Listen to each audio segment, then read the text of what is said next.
Hello. Hello out there in Radio Land. Hello, and welcome to this week's edition of Hot Air. My name is Pippa Possible, and with us today, it's very exciting. We have the first official visiting artist, Patrick Rosenkranz. Woohoo! Our guest host for today is Amanda Sukenick, who is known as DJ Oldphan. Welcome to the studio, Amanda. Thank you so much. It's a pleasure to be here. I guess, the biggest thing I wanted to ask was, how did you get involved with these people, or how did you first meet them? Well, I was kidnapped by pirates who took me straight to Escalade Wilson. Yeah, hopefully not the Escalade Wilson pirates, I was going to say.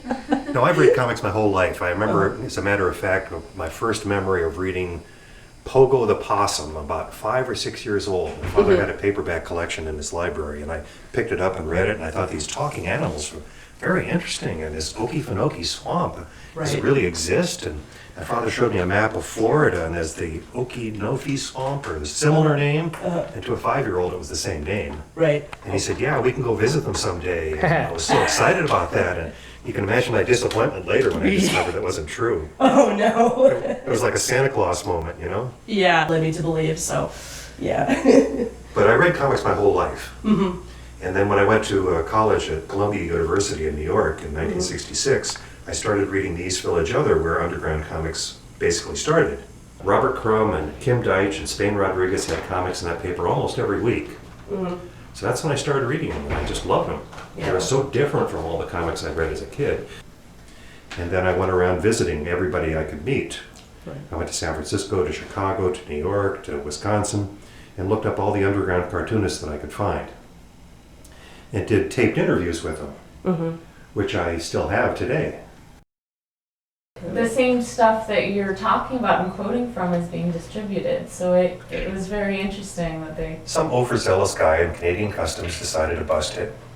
I was sending a contributor's copy to George Metzger, one of the cartoonists in the book, and they intercepted his copy.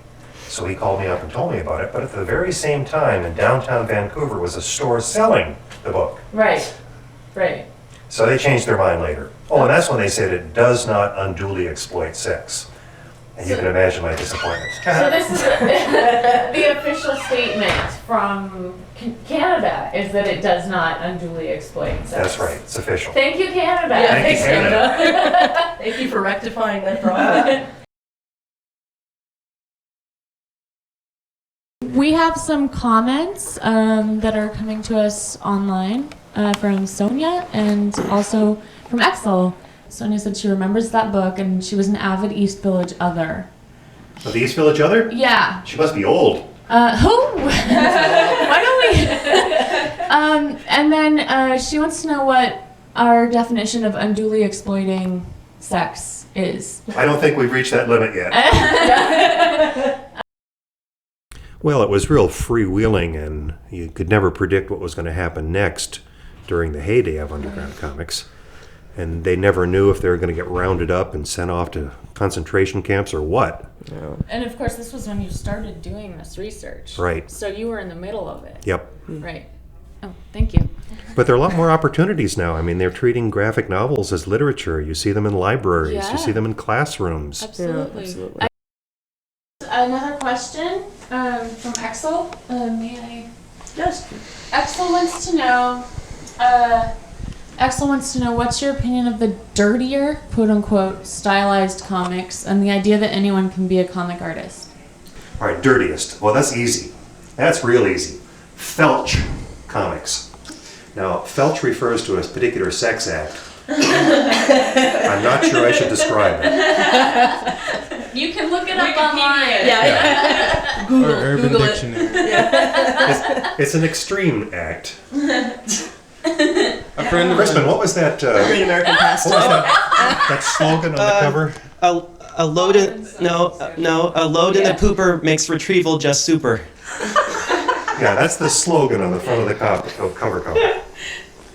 So that's clearly the dirtiest. And Escalade Wilson has, earned that crown over and over again. How did we all, we've heard from Patrick, but how did we all get started reading underground comics? Mouse. My dad gave me Linda Berry and Mouse. I remember that. Talk And- about great literature. Yeah, absolutely. It was a great way to start. He didn't know this, but I had been sneaking into my older sister's room and reading her Julie Doucet comics and like all the naughty things I really shouldn't have known about. She was really into Love and Rockets, so the Hernandez brothers. So I was following the story of Maggie and Hobie for a really long time. I had a tremendous difficulty learning how to read as a youngster. I didn't really start reading until the 5th grade, actually. But it was because of comics that I could read, and so I would pore over my dad's Crumb comics and my Marvel comics and everything, and I really owe the ability to read to comics. Did that warp your mind as well? Completely, but gleefully. And my dad also read a lot of Marvel. He kind of hated DC, so he kind of made me a fanboy. And then when I was in 8th grade, the Ghost World movie came out, and I got really interested in like where it came from, and Ghost World's a great comic. yeah. That was like Better the than the first. movie. Yeah, that was Yeah. the first Way better. comic I read, and then I started working my way backwards from there. We're out of time, you guys. Oh my It's God. just been a really amazing show. This has been Hot Air. It's okay, you can stay. Lots of it. This has been Hot Air. My co-hosts have been Amanda Suknick and Nick Williams, and we've had, as well as Lori Fulker, and Crispin's been running around videotaping us all. Good old Crispin. Our guest today has been Patrick Rosenkranz, who is a visiting artist program guest. He's giving a lecture tonight in the hybrid reality series lectures at 6 p.m. We'll have lots of fun. Lots of fun. Yucks. Questions Joy for and all. answers at the end, hopefully. Intellectual stimulation. Yeah, intellectual stimulation as well as other forms if you like imagery like we're going to be talking about. Anti-intellectual. Well, that's what visual Bring your own. stimulation. Bring your Lots and lots of visual stimulation, and bring BYOB. any other forms of it. Yeah, so this has been Hot Air. Thank you all so much for being here.